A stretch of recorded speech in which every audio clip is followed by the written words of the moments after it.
जय सिया राम, जय हनुमान। अगर आप राम नाम का जाप करते हैं तो आपको एक बार परीक्षा से अवश्य गुजरना पड़ेगा।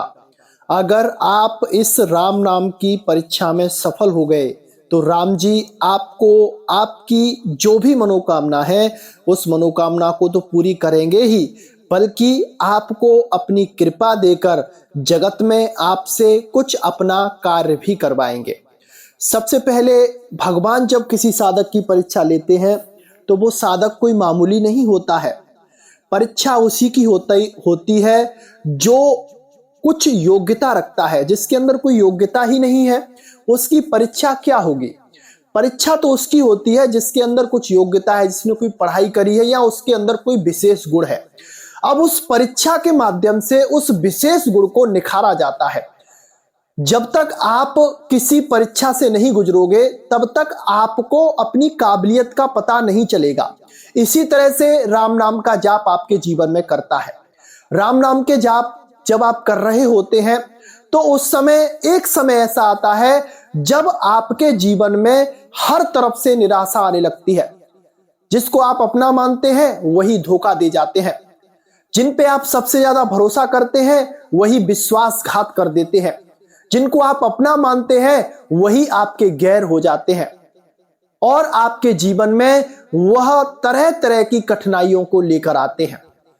और इस बीच में अगर आपका राम नाम का जाप चल रहा है, भगवान का नाम जाप आप कर रहे हैं, तो ये आप पर श्री राम जी की विशेष कृपा है। और ये कृपा आपके जीवन में राम जी की कृपा से आई है तो ये अब आपको बनाना शुरू कर रही है।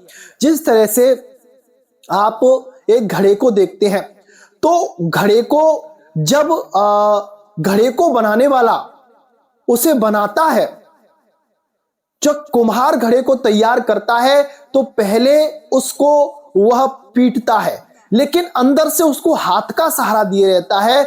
उसे पीटकर एक सेव देता है, यानी कि एक उसे आकार देता है, चाहे मटके का दे, चाहे सुराई का दे, चाहे वो किसी का भी दे।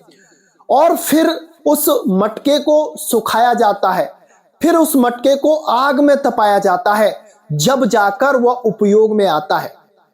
तो वह मटका उस आकार तक पहुंचने के लिए, कुछ योग्यता प्राप्त करने के लिए उसने कितनी अवस्थाओं से गुजरा।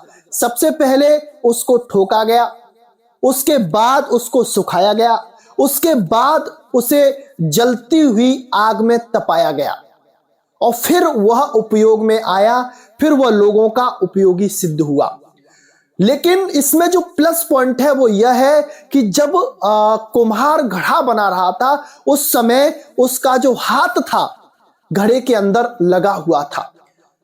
जो उनका हाथ घड़े के अंदर लगा हुआ था उसका जो हमारे जीवन से संपर्क है, राम जी हमारे जीवन में ऐसे ही काम करते हैं। उस कुम्हार को पता है अगर मैं इसमें चोट मार रहा हूं, अगर इसको भीतर से सहारा नहीं दूंगा तो ये चोट सहन नहीं कर पाएगा, टूट जाएगा, क्योंकि अभी ये कच्चा है, अभी ये पका नहीं है। इसी तरह से राम जी करते हैं। जब राम जी आपको कुछ बनाना चाहते हैं तो वो आपके जीवन में परीक्षाएं आपकी लेते हैं, लेकिन आपके अंतःकरण में अपने नाम की ऊर्जा, अपने नाम की शक्ति विद्यमान कर देते हैं। और वो नाम की शक्ति आपको अंदर से सहारा देती है, आपको अंदर से आगे बढ़ाती है। आप अगर थकते हैं, गिरते हैं, आप अगर असफल होते हैं तो अंदर से आपके अंदर से प्रेरणा आती है कि तू हार मत, भगवान तेरे साथ है।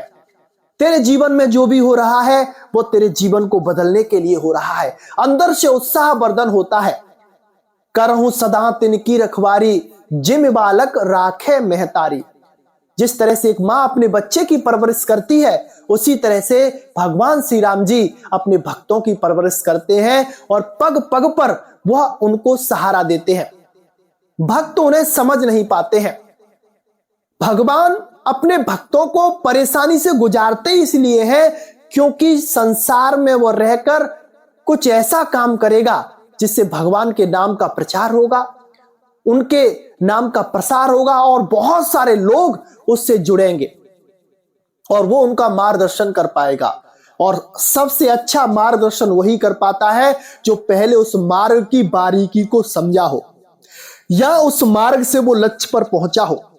तब जाकर कोई किसी मार्ग पर किसी दूसरे को पहुंचा सकता है। तो आप परेशान मत होइए। आपके जीवन में परेशानी आ रही है, आप जिस भी चीज में हाथ डाल रहे हो उसमें असफलता मिल रही है, या आप हर जगह से परेशान हो गए हो, टूट गए हो, कोई भी सहारा नहीं है, घर वालों ने भी साथ छोड़ दिया है, सब आपके विपरीत हो गए हैं, तो बस उस परमपिता परमेश्वर पे भरोसा रखो, श्री राम जी पे भरोसा रखो। ये आपकी आखिरी परीक्षा है। अगर आप इस परीक्षा में सफल हो जाते हो तो आपको फिर गिराने वाला इस संसार में कोई भी पैदा नहीं होगा।